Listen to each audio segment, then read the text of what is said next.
Welcome to the Alabama Renaissance Fair.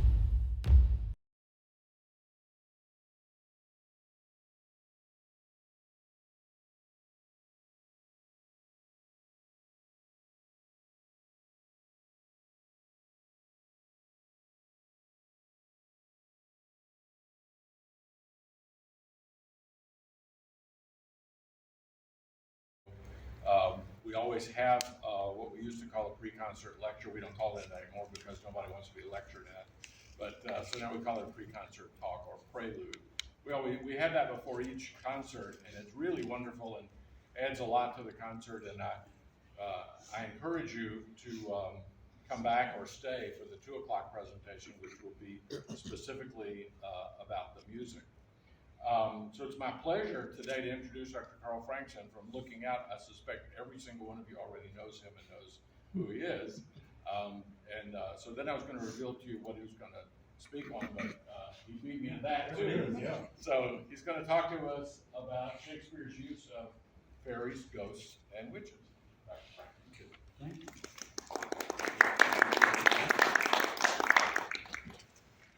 Like most of the lectures in the Casting a Long Shadow series, there's much more information on a given topic than is feasible to cover in an hour or so presentation, and it should come as no surprise that supernatural elements in Shakespeare is just such a topic.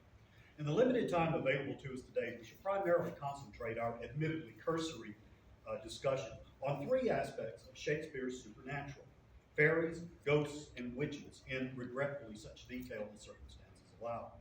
However, before beginning, a short introduction to some of Shakespeare's important sources concerning the supernatural is warranted. Among others, Shakespeare consulted four texts regularly regarding the supernatural. First was the seminal text by Reginald Scott, The Discovery of Witchcraft, published in 1548, which Shakespeare, in all probability, consulted for the weird sisters in Macbeth and Puck in A Midsummer Night's Dream. The Discovery was the first major Protestant work dealing with witchcraft, published in England and reacting against Catholic belief and practices regarding witchcraft. It recorded and attempted to debunk many popular and scholarly beliefs about witchcraft, magic, and other superstitions. Arguing that belief in magic was both irrational and unchristian, The Discovery of Witchcraft was a central text in the witchcraft debates, and there were numerous challenges to Scott's belief, not at least from King James VI in his own book on witchcraft and demonology, as well as a number of smaller defenses. Because of the comprehensiveness of the discovery, it was an invaluable source of information on supernatural beliefs and practices. Shakespeare used Raphael's Holinshed's Chronicles of England, Scotland, and Ireland, more commonly known as Holinshed's Chronicles, as a source for more than a third of his plays, including Macbeth and the Weird Sisters, especially in the 1587 edition of Holinshed, based on similarities between some of Shakespeare's texts and passages which only appear in the later editions. In 1603, Archbishop of York Samuel Parson published a declaration of egregious popish impostures on orders of the Privy Council, no less, which condemned exorcisms performed by Roman Catholic priests in Denham, Buckinghamshire in the 1580s. Shakespeare used the declaration as a source in King Lear, especially the simulated demonic possession of Edgar in his disguise as Poor Tom.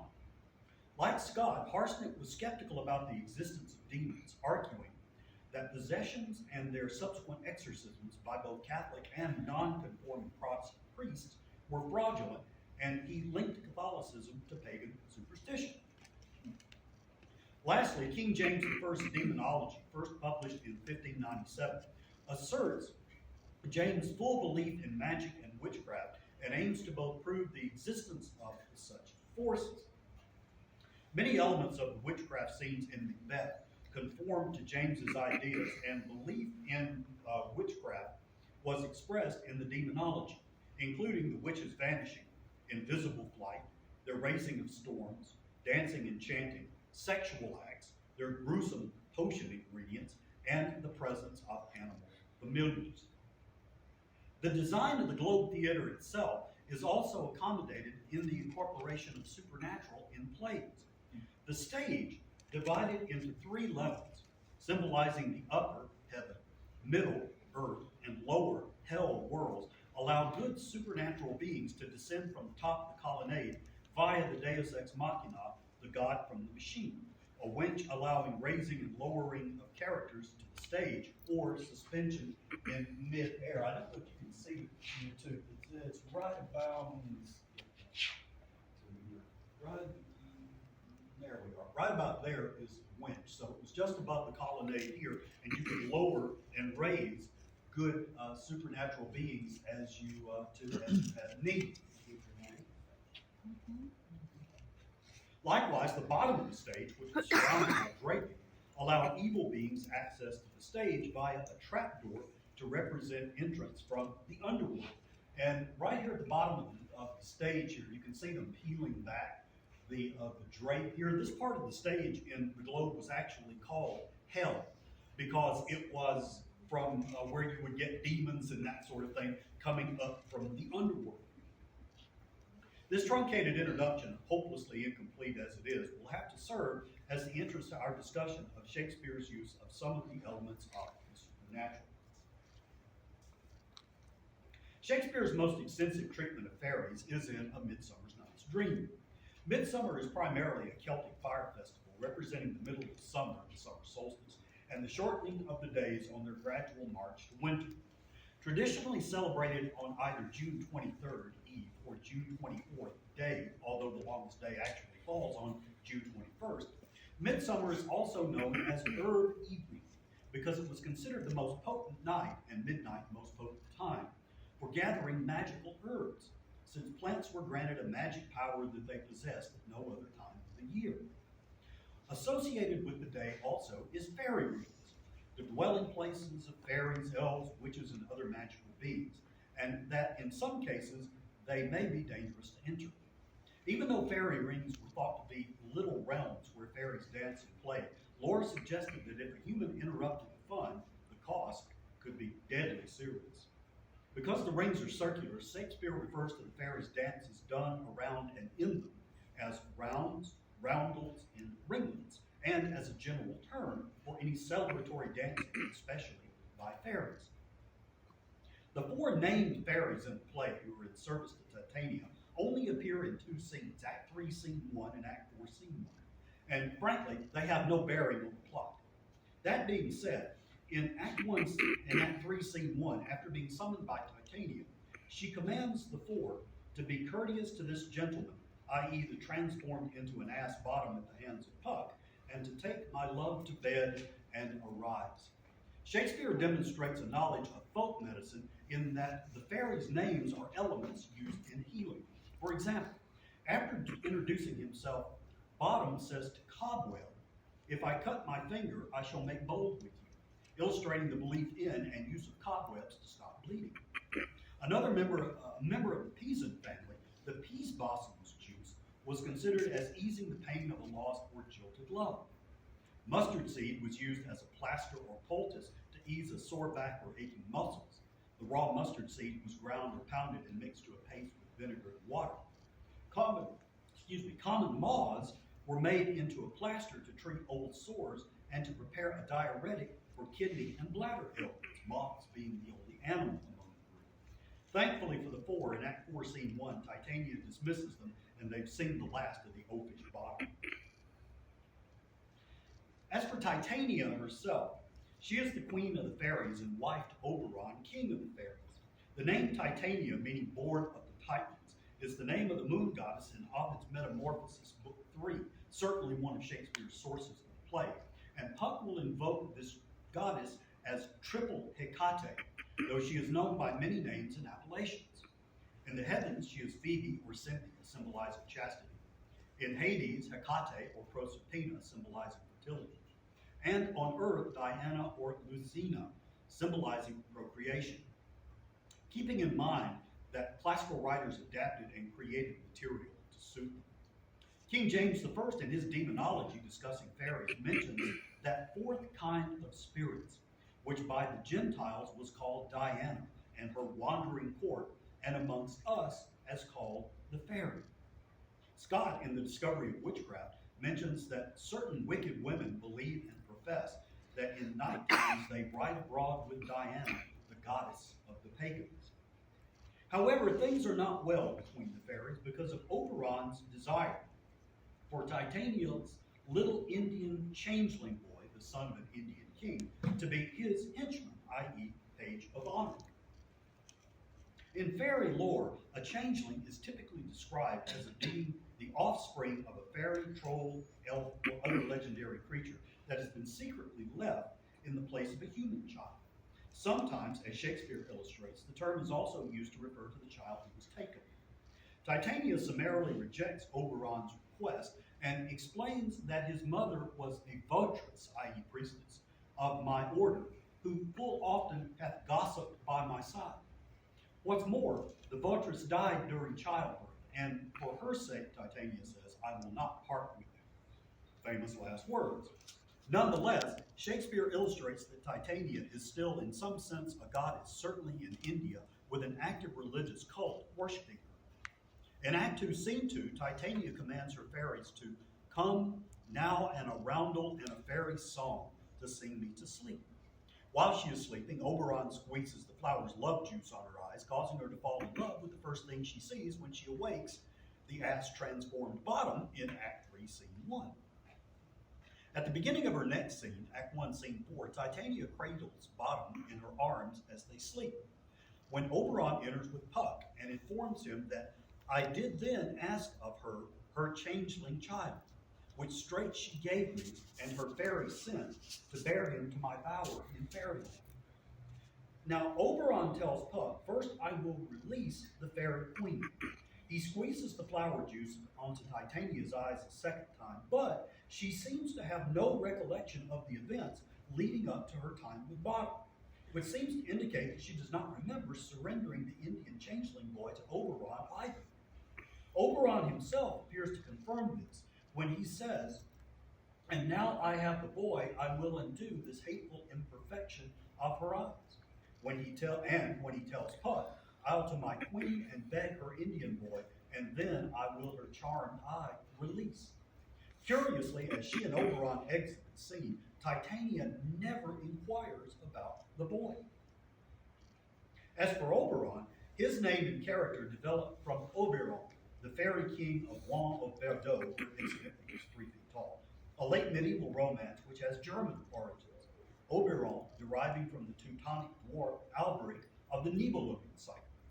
Shakespeare's Oberon, in personality quite petty and fickle. After Titania exits following their argument, promises, I shall torment thee of this injury. This is when he orders Puck to find the flower called Love in Idleness, i.e. pansy, thus setting into motion the remaining events of the play.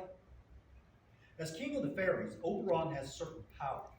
For example, being able to see the gods when others cannot, such as with Cupid in Act 2, Scene 2, and the much coveted invisibility.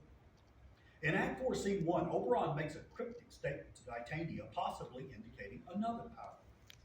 We the globe can compass soon, Oberon tells Titania, swifter than the wandering moon. The globe is obviously a reference to the Globe Theater, but the implication is that there are magics at work. Indeed, in the next line, Titania says, come, my lord, and in our flight, tell me how it came this night. Flight here means exiting the scene, but Titania's use could also be taken literally, which would seem to support Oberon's assertion and adds the detail that the traveling was done by flight. Puck's first appearance in Act 2, Scene 1 is a chance meeting with an unnamed fairy whom he advises to tell Queen Titania, come not within his sight, for Oberon is passing fell and wrath, because that she as her attendant hath a lovely boy stolen from an Indian king. She never had so sweet a changeling, and jealous Oberon would have the child. The fairy recognizes him and says, you are that shrewd and knavish sprite called Robin Goodfellow, those that hobgoblin called you and sweet Puck. I am that merry wanderer of the night, Puck replies, and says later, I am feared in field and town. Goblin, in reference to himself here, lead them up and down. Oh, here we go. First appearing in English in the early 16th century, hobgoblin combined hob, a word meaning sprite or elf, that derive from Hobbe, H-O-B-B-E, a nickname for Robert, with goblin a word ultimately from the Greek kobalos, meaning rogue. A goblin is an ugly or grotesque sprite that is usually mischievous and sometimes evil and malicious. Thus, a hobgoblin was considered a household spirit who loved practical jokes, while a goblin was small and ugly in appearance and evil and ill-willed.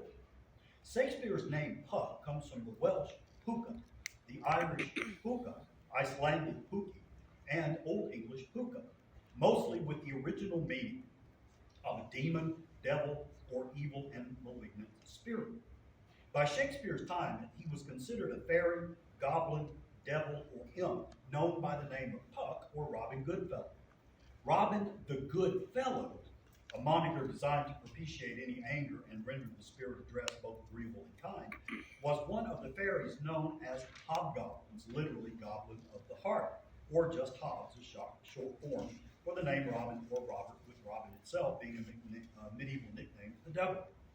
Not only was Robin Goodfellow famous for shape-shifting and misleading travelers, but also he was a helpful domestic sprite who would clean houses and such in exchange for some cream or milk. Prior to Shakespeare, who may have been influenced by the stories of the Welsh puka, Puck and Robin Goodfellow were considered separate creatures, and Latham argues Robin had never been represented either as a fairy or a Puck before 1594. But now, because of A Midsummer Night's Dream, they're considered identical. Thus, in his Puck, Shakespeare has fused an earth demon with a house fairy. Puck seems to have a variation on Oberon and Titania's magical power of swiftness. Oberon commands Puck to get the love in idleness flower, the pansy, and Puck replies, "I'll put on a girdle and round the earth in 40 minutes. And he exits the scene. Granted, Puck is bragging how quickly he will complete the task, but given Oberon and Titania's conversation about possible magical flight, to take Puck literally is indeed possible too. And given that he re-enters only 70 lines later, we can consider that there is evidence to support the interpretation. Puck's next two highly coveted magical abilities in Act 3, Scene 1 are invisibility, when he is watching and listening to the tradesmen discussing their play, and when he brags about being a shapeshifter or metamorph. Sometimes a horse I'll be, sometimes a hound, a hog, a headless boar, sometimes a fire of little wisp, and neigh and bark and grunt and roar and burn, like horse, hound, hog, bear, fire at every turn. Puck also displays the ability of human verbal mimicry, as he speaks in Lysander's voice to Demetrius and in Demetrius' voice to Lysander. Oberon in Act 3, Scene 2 gives a hint of another one of Puck's abilities when he commands him, "High, therefore, Robin, overcast the night. The starry welkin cover thou anon with drooping fog as black as Acheron." In Greek mythology, Acheron is one of the 5 rivers of the underworld and traditionally is known as the river of woe or pain. Here, it is used as a general term for the underworld, as Hecate would use it in Macbeth. This control of the weather, here by clouding the clear night sky with fog, is a favorite supernatural power that Shakespeare gives to his characters. Puck anticipates our discussion of ghosts when he tells Oberon, "Yonder shines Aurora's harbinger, at whose approach ghosts wandering here and there troop home to churchyards, damned spirits all, that in crossways and floods have buried." The crossways Puck references are crossroads, where those who had committed suicide are buried without Christian burial rites, so that their graves might be walked upon by every traveler. Likewise, the floods refer to those who committed suicide by drowning and whose bodies have not been recovered.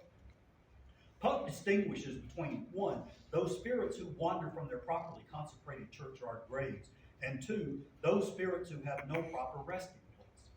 In Catholic theology, suicide is considered murder and therefore a mortal sin, albeit murder of one's own body. Hence Puck's condemnation of those who willfully drown themselves and why he calls them damned spirits all. This discussion takes place after Puck's observation that ghosts cannot wander in the daylight. Oberon, somewhat sarcastically one imagines, replies to Puck, "But we are spirits of another sort," as if to remind him that they are not human.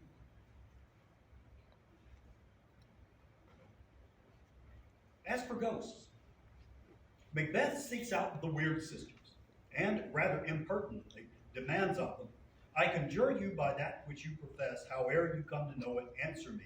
Answer me to what I ask you. Somewhat surprisingly, the weird sisters agree and ask Macbeth if he wants to hear from them or our masters. Macbeth chooses the masters, and immediately he sees an apparition of an armed head, which tells him to beware Macduff. Macbeth thanks the armed head, which then gives way to another apparition, this time of a bloody child. The child informs him that none of woman born shall harm Macbeth, and it gives way to the final apparition, this too of a child, but one which is crowned with a tree in its hand.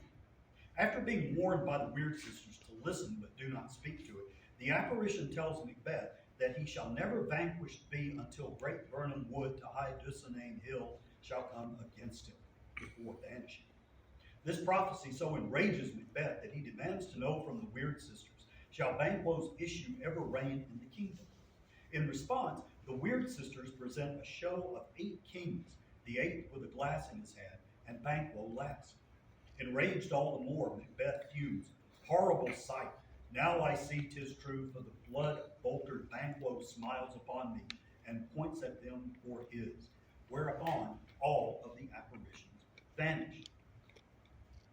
Banquo's ghost enters and leaves twice in Act 3, Scene 4, but does not speak either time. And as Belsey points out, the majority of Shakespeare's ghosts were victims of homicide, as was poor Banquo. In its first appearance, the ghost of Banquo enters the banquet room and sits in Macbeth's place, i.e. in his chair. Only Macbeth can see the ghost, which means it has no message for anyone but him.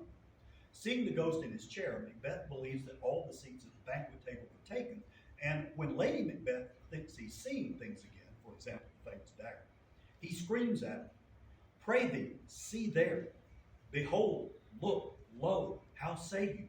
At which point Banquo's ghost leaves, but only momentarily. 15 lines later, the ghost returns in the middle of Macbeth's toast to Banquo, which causes him to become enraged and scream at the ghost, Avaunt, and quit my sight, let the earth hide thee. Hence, horrible shadow, unreal mockery hence. Perhaps feeling as though it's embarrassed and tormented Macbeth enough, the ghost leaves. The ghost of Julius Caesar appears only briefly to Brutus in Act 4, Scene 3, in Julius Caesar. After picking up the book he had been reading, Brutus notices the ghost come upon me. Art thou anything? Art thou some god, some angel, some devil? Thou makest my blood cold and my hair to stare, in other words, stand again. Speak to me what thou art. Thy evil spirit, the ghost replies. Understandably curious, despite being obviously shaken, Brutus asks, Why comest thou? To tell thee thou shalt see me at Philippi, the ghost ominously predicts, and then vanishes. After Caesar's ghost exits, Brutus' courage returns, and he exclaims, Now I have taken heart, thou vanishes, ill spirit. I would hold more talk with thee. Unfortunately for Brutus, he would have his chance, just as the ghost predicted in The Great Hereafter. Hamlet was written in mid-1599 and published in its original form in 1603. Shakespeare's sources were Omelette from Saxo Grammaticus' Historiae Danicae, and as retold in Francois Belfray's Histoires Tragiques. The ghost, however, was Shakespeare's own addition. As the play begins, Bernardo skittishly asks, Who's there? As he hears someone approaching. This is the only play that Shakespeare begins with a question, and it is used to set the tone of both the unknown and jumpiness in which Denmark finds itself. Ominously, Marcellus, a soldier in the Danish army, has twice seen an apparition while on guard duty. Bernardo, still rattled, informs Horatio, Hamlet's best friend, that we have 2 nights seen it. Almost immediately thereafter, the ghost appears again. Knowing that Horatio is a student, a scholar, and can therefore speak Latin, the language of both the church and scholarship, Marcellus coaxes him to speak to it, Horatio. Horatio, gathering his nerve, asks the ghost, What art thou that usurps this time of night, together with that fair and warlike form in which the majesty of buried Denmark did sometimes march? By heaven, I charge thee, speak. The ghost's physical appearance is that of the late monarch of Denmark, King Hamlet, Hamlet's father. However, the ghost exits without responding. The common folk belief about ghosts during the Middle Ages and the Renaissance held that, one, they could not speak until spoken to first, hence Marcellus asking Horatio to speak to them, and second, that ghosts only spoke to those for whom they had messages. So the fact that the ghost of old King Hamlet did not respond to Horatio meant that he had no message for him specifically. Nonetheless, the fact that the ghost allows himself to be seen by the numerous guards, and Horatio in particular, indicates that he is using nonverbal communication. The ghost knows that Horatio will tell his son exactly what he has experienced. In fact, the ghost's physical appearance affects Horatio to the point that he talks to himself out loud to calm down, saying, "As thou art to thyself." Such was the very armor he had on when the ambitious Norway combated. A keen observation on Horatio's part, old King Hamlet may be likened to Denmark's George Washington, the great general who became the great respected statesman. The ghost's armor adds to the general air of uncertainty surrounding Denmark and its possible entrance into war.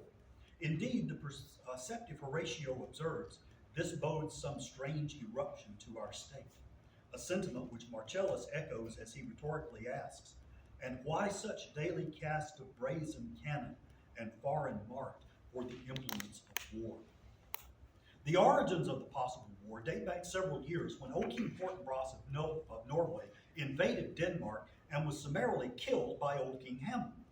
Since much of warfare in the Middle Ages was winner take all, the lands old King Fortinbras was possessed of, he did forfeit all his lands which he stood seized of to old King Hamlet. Now, this means his son, young Prince Fortinbras, lost a good deal of his inheritance because of daddy's greed and the risky chances of war. And he desperately wants to regain those lost lands. Hence, the preparation by Denmark for young Prince Fortinbras's impending invasion. Horatio, recalling the omens, signs, and portents shortly after Julius Caesar was assassinated, draws a parallel with Denmark and tells the guards, "In the most high and palmy state of Rome, a little ere the mightiest Julius fell, the grave stood tenantless, and the sheeted dead did squeak and gibber in the Roman streets, as harbingers, preceding still the fates, and prologue to the omen coming on, have made heaven and earth together demonstrated unto our climatures and countrymen." Horatio is interrupted by the ghost as the ghost returns, only this time he confronts the apparition directly. "Stay, illusion. If thou hast any sound or use of voice, speak to me." The ghost does not speak to Horatio, but it does respond with another act of nonverbal communication as it stands before the guards and stretches out its arms to form the shape of a cross. Since Denmark was a Catholic country at this time in its history, the play is circa 1200 AD, around Christmas, Horatio and the guards could not have failed to discern the ghost's meaning. Yet seemingly just before the ghost possibly speaks, the cock crows to indicate the imminent arrival of dawn, and the ghost immediately vanishes. After Horatio tells Hamlet of the apparition he and the guards have seen, Hamlet returns with Horatio and Marcellus in Act 1, Scene 4 to the guard platform where the ghost has revealed itself in hopes of encountering it again. Predictably, around midnight, the ghost enters and beckons Hamlet to follow him. Visibly shocked at the sight before him, Hamlet calls upon heaven for help. "Angels and ministers of grace, defend us. Thou comest in such a questionable shape that I would speak to thee. I'll call thee Hamlet, king, father, royal dame. Oh, answer me." And after following the ghost to a private part of the guard platform, the ghost does exactly that. The ghost tells Hamlet to mark me. Again, in accordance with common medieval and Renaissance folk belief, the ghost's voice would have been in a high, shrill tone, almost as if it were wailing in pain and straining to speak from the loss of its bodily functions. The ghost reveals itself as thy father's spirit, that is doomed, i.e. judged, for a certain term to walk the night, and for the day confined fast in fires, till the foul crimes done in my days of nature are burnt and purged away. but that I am forbid to tell the secrets of my prison house.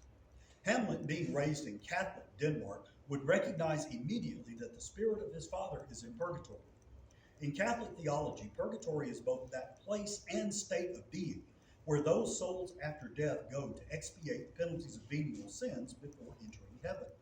The ghost is not allowed to give any details of the place other than it contains fires. The ghost finally tells Hamlet the reason for his appearance. He was murdered and wants his son to take revenge on the murderer. Hamlet is again shocked at this revelation and even more shocked when the ghost reveals the details of his bodily death. Now Hamlet here, 'tis given out that sleeping in my orchard garden, a serpent stung me. In reality, though, the ghost says that the serpent that did sting thy father's life now wears the crown. Specifically, while O King Hamlet was taking his traditional afternoon nap in the garden, his own brother Claudius took the juice of cursed Hebenen in a vial, and in the porches of my ear did pour the leprous distilment, whose effect is most laser-like.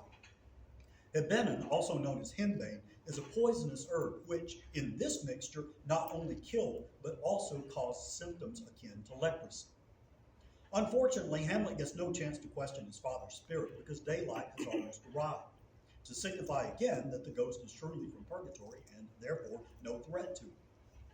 As it leaves, the ghost bids Hamlet adieu, adieu, adieu, a Trinitarian farewell of to God, to God, to God, and asks his son to remember me, obviously in his prayers.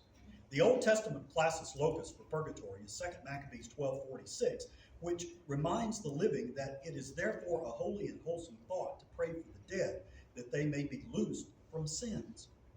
Before leaving the guard platform after the meeting, Hamlet asks Horatio and Marcellus not to tell anyone about what they've seen, and both agree.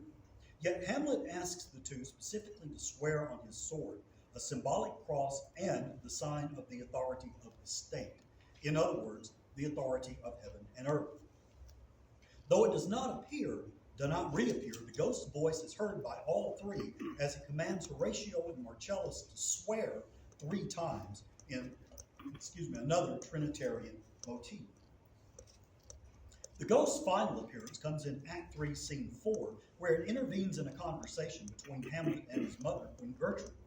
The conversation takes place just after Hamlet has killed Polonius, and you can see Polonius right here, Hamlet with his rapier, and there's Polonius who was hiding behind the tapestry there, who was been hiding behind a tapestry in the queen's bedroom to covertly listen in on their conversation. Hamlet reveals to his mother what the ghost told him about his death. However, Hamlet simply cannot accept that his mother is sleeping with uncle, now King Claudius, almost becoming preoccupied to the point of obsession. This time, the ghost enters wearing a nightgown, as befitting a bedroom, but only Hamlet can see him, indicating that the ghost has a message specifically for him. And that message is, get back on track with the revenge and forget the sex. Hamlet is startled by the unexpected sight of the ghost, but he regains his composure and asks, "What would your gracious figure?" The ghost sternly responds, like the father scolding his son he is, "Do not forget, this visitation is but to whet thy almost blunted purpose." Then, in a touching change of heart, nicely crafted by Shakespeare, the ghost looks at his wife, and his anger is replaced with sadness. "But look, amazement on thy mother sits. O step between her and her fighting soul. Conceit in weakest body's strongest works. Speak to her, Hamlet." Finally, as the ghost exits, Hamlet points at it, saying, "Why, look you there, how it steals away. My father in his habit as he lived. Look where he goes, even now out the portal." Gertrude, pitying her son, answers him, downcast and sullen, one imagines, "This is the very coinage of your brain." Medieval and Renaissance witch lore is much too large and much too varied a topic for the scope of this presentation, so suffice to say that Shakespeare was well acquainted with the folk beliefs associated with it, as he demonstrates in his play. One of Shakespeare's more famous witches, Sycorax, from the Greek sis, meaning sow, and corax, meaning both raven and hook, is long dead by the time the events of the Tempest take place.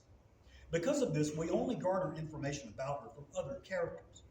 Prospero, the island's resident wizard and rightful Duke of Milan, during a conversation in Act 1, Scene 2 with Ariel, a spirit and his virtual familiar, asks him, "Hast thou forgot the foul witch Sycorax, this damned witch Sycorax, who from mischiefs manifold and sorceries terrible to enter human hearing from Argier thou knowest was banished?" Now, exactly what constitutes mischiefs manifold and sorceries terrible, Shakespeare does not reveal, so we must accept Prospero's characterizations at face value. And there are other reasons to do so. For example, Prospero reminds Ariel that he was a spirit too delicate to act her earthy and abhorred commands. Refusing her grand hests, she did confine thee into a cloven pine, within which rife imprisoned thou didst painfully remain a dozen years. Similarly, Shakespeare does not explain what earthy and abhorred commands Ariel refused to obey, but Sycorax's cruel nature is arguably now established. Further, we know from Caliban, Sycorax's son, and the reason she was not executed in Argier but only exiled to the island, that her god was called Setebos, a Patagonian demon god held in especial dread by the Tehuelche people of Argentina. Shakespeare would have known him no less than through Ferdinand Magellan's chronicle of his global circumnavigation. Yet Caliban was afraid of Prospero because his art is of such power and will control my damned god Setebos and make a vessel of it. As Sycorax's son, the brutish Caliban has always considered the island as his, and that it was stolen from him by Prospero. As Caliban complains, "This island's mine by Sycorax my mother, which thou takest from me." Finally, Caliban feels betrayed by Prospero because he had showed him all the qualities of the isle, the fresh springs, brine pits, barren place, and fertile. Cursed be that I did so. All the charms of Sycorax, toads, beetles, bats, light on you. And this is all the information that Shakespeare gives us about Sycorax. With the wizard Prospero, there's a distinct parallel between his theurgy, or white magic, and the goeity, or black magic, of Sycorax. Prospero and his daughter Miranda have been in exile on the island for about 12 years. Prospero, the legitimate Duke of Milan, loved and was so dedicated to studying the liberal arts for the bettering of my mind that he turned the governance of the duchy over to his brother Antonio, who summarily deposed him with help from the King of Naples. Me, poor man, my library was dukedom large enough, bemoans Prospero. However, all is not lost because Prospero has raised a storm, the tempest, to shipwreck all of those who have wronged him, who just happen to be in a ship not far from the island. The storm, though, is not to everyone's liking, as Miranda tells Prospero, "If by your art, dearest father, you have put the wild waters in the war, allay them." Ironically, it was the act of a sympathetic, noble Neapolitan, Gonzalo. Out of his charity, knowing I loved my books, he furnished me from my own library with volumes that I prize above my dukedom. On the island, Prospero has lived in what Shakespeare terms a cell, a hut or cottage, but possibly a cave, to emphasize the almost monastic dedication to his studies. Clothing is a key motif in The Tempest as regards Prospero because by examining his clothing in any given scene, we know whether he is magician, duke, or just a man. For example, in Act 1, Scene 2, he commands Ariel to pluck my garment from me, this robe symbolizing his role as a wizard and having an almost monastic connotation as well. As for Ariel, Hebrew meaning lion of God, and which appears 5 times in Isaiah chapter 29, verses 1 through 7, where it's actually a city conquered by King David, the spirit serves as Prospero's familiar, with his name recalling the 4 elements of air, fire, earth, and water. And from the examples Shakespeare gives us, he is a very potent spirit indeed. In fact, one of Ariel's powers involves the elements and consequently shapeshifting. While on King Alonso's ship, Ariel told Prospero that I flamed amazement. Sometimes I divide and burn in many places, then meet and join. Similarly, after the feast in Act 3, Scene 3, Ariel appeared to the diners like a harpy, clasped his wings upon the table, and with a quaint device the banquet vanishes. Shakespeare echoes King James I's demonology here. Magicians can suddenly cause be brought unto them all kinds of dainty dishes by their familiar spirit. He also demonstrates the knowledge and use of charms. Again, on King Alonso's ship, Ariel tells Prospero that the mariners all under hatches stowed, who, with a charm joined to their suffered labor, I have left asleep. Finally, he has the highly prized power of invisibility. Later in Act 1, Scene 2, Prospero commands Ariel to be subject to no sight but thine and mine, invisible to every eyeball else. Though intelligent and wise, Prospero has little patience for anyone who irritates him, a bad character trait for a duke, and he does not hesitate to use his magics on others when it suits him. After Caliban talks back to him and Miranda, Prospero curses him that night with cramps and promises to send urchins, i.e. goblins, that shall for that vast of night that they may work, thou shalt be pinched as thick as honeycomb, each pinch more stinging than bees that made them. His control of spirits is one of Prospero's most effective powers. In Act 3, Scene 3, he causes to appear before King Alonso and his group of shipwrecked survivors. Solemn and strange music, and Prospero on the top, invisible. Enter several strange shapes, bringing in a banquet, and dance about it with gentle actions of salutations, and inviting the king, etc., to eat. They depart. This auditory and visual apparition causes quite a stir among the group. After Ariel, as the harpy, beats his wings upon the table and the food vanishes, Ariel himself vanishes in thunder. Then, to soft music, enters the shapes again and dance with the mops and maws and carrying out the table. Prospero looks on approvingly and says, "My high charms work." Allowing Ariel use of his powers again, Prospero tells the familiar to summon a corollary, i.e. many spirits, and 3 spirits immediately appear imitating classical goddesses to perform a masque in honor of the engagement of Miranda and Ferdinand. The assumed goddesses all have a connection with marriage in some way. Juno, Zeus's sister and wife, is the protector of marriage and married women. Ceres, sister to Zeus and Juno, is the goddess of fertility and agriculture. And Iris, the messenger of the gods, is the messenger of the gods and thus facilitates communication. In the middle of their conversation, Ferdinand asks Prospero, "May I be bold to think these spirits?" "Spirits," Prospero responds, "which by mine art I have from their confines called to enact my present fantasies." He even explains the scene to Miranda by saying, "These our actors, as I foretold you, were all spirits and are melted into air, into thin air." Prospero uses this power again when Caliban, Trinculo, and Stefano try to execute their plan to murder him. Invisible to the 3 would-be murderers, Prospero summons divers spirits in the shapes of dogs and hounds, hunting them about, Prospero and Ariel setting them on. Prospero specifically calls these spirits goblins. "Go, charge my goblins that they grind their joints with dry convulsions." However, Prospero is unique in Shakespeare's use of the supernatural because of his ultimate voluntary rejection of it. Though it's taken years and a major upheaval in both his and his daughter's lives, Prospero realizes that magic has been the cause of most of his problems and not the solution. As Act 5 begins, he pointedly tells Ariel, "My charms I'll break."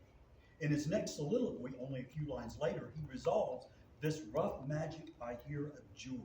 I'll break my staff, bury it certain fathoms in the earth, and I'll drown my book." Before giving up magic completely and leaving the island for good, Prospero has one last score to settle with those who deposed him.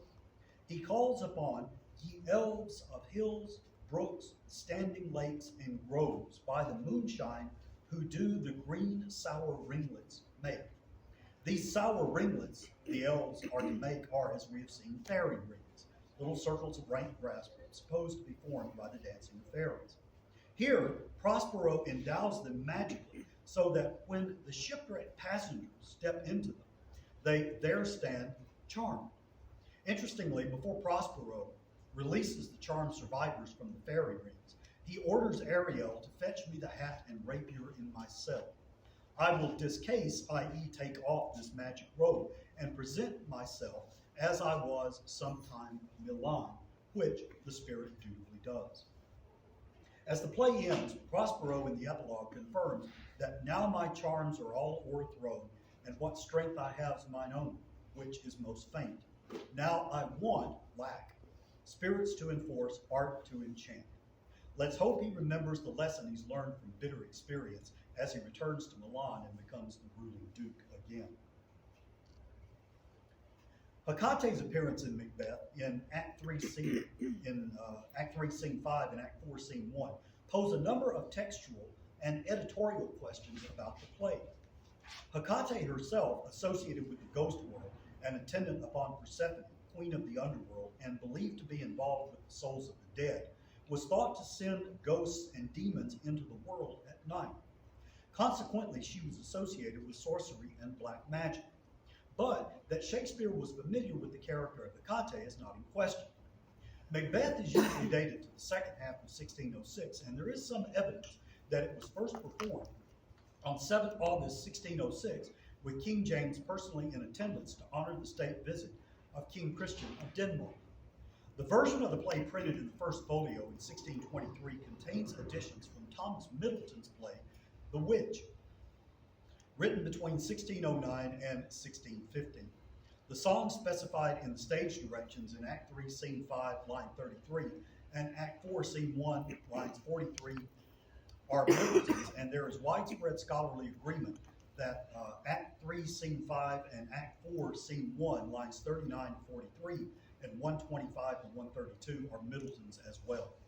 Hecate appears in The Witch also, primarily Act 3, Scene 3, and Act 5, Scene 3, which has led to considerable speculation about just how much of Shakespeare's Hecate is his own creation, given the agreed upon additions, and that Middleton's The Witch was written 3 years earlier.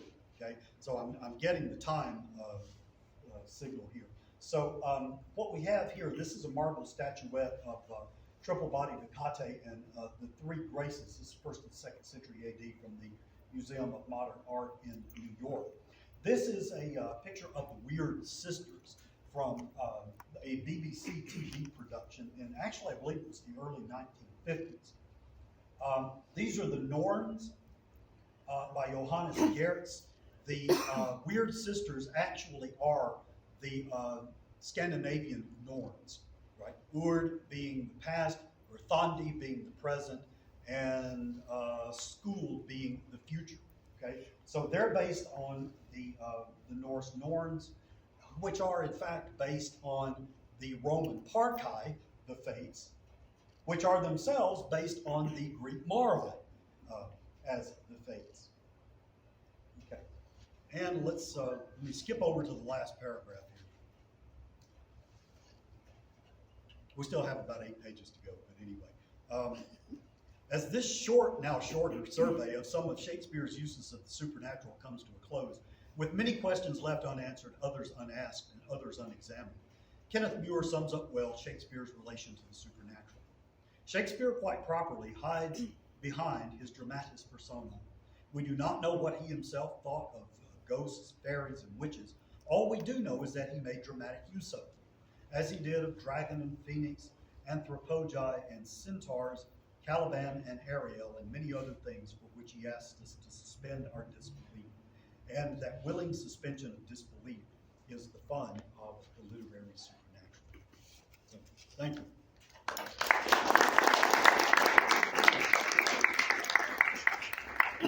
Carl, thank you very much for your presentation. Thank you all for coming. We'll have another presentation about the music itself a little after 2 o'clock. And the coffee is now ready. If anyone would like some coffee, please help yourself to the coffee. Can I make a brief announcement? Yes, and right before, I'm just going to say, Okay. one other thing I'd love for you to address if you can is, I never heard the Weird Sisters referred to as the Weird Sisters before. So is that modern? Is that just No, that as a matter of fact, that's part of in the section I didn't get to. I've always heard the Fates. The word weird comes through the Anglo-Saxon word, which means fate, and so that's I how see. you get the connection with the Norse Norns, right? And so that connects to the Roman Parcae, which go back to the Greeks. So yeah, that's where they come from. In fact, one of the sources Shakespeare uses Holinshed's Chronicles. Holinshed calls them the Weird Sisters. I When, never heard that. when Macbeth and Banquo first encountered. It's So yeah, weird. that's where it comes from. W-Y-R-D. W-Y, I see, yeah, weird okay. as in fate. I see. Weird. So Lee has an announcement. Just briefly, my name is Lee Freeman, aka Adam Scathlock today. I'm with the Alabama Renaissance Fair, and normally we have a 3-lecture series to kick off the Renaissance Fair leading up to that are normally at the library. This one we had in conjunction with the symphony today at 1 p.m. Next week at the library, Florence Lauderdale Public Library at 2 p.m., Dr. Nancy Atkinson will be delivering a PowerPoint program on Lady Margaret Clitheroe, an English Catholic martyr during the English Reformation. So that'll be 2 p.m. in the library colonnade next Sunday. And then Sunday the 22nd, Dr. Ben Lowe of UNA's History Department will be doing a program that dovetails nicely with Dr. Franks's. He'll be speaking on a program called "And for Fear He Turned Them Out" on Tudor English burn marks and superstitions to ward off evil spirits. So please join us for that. And of course, the Renaissance Feast is the 3rd Saturday of this month, and then the Renaissance Fair is the 4th full weekend of this month. So thank you. Thank you, Lee. Thank you, everyone. We will reconvene in about 10 minutes.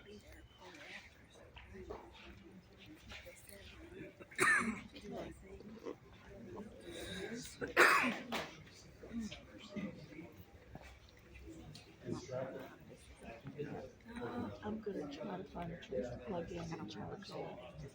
Yes, I know, me either, I said.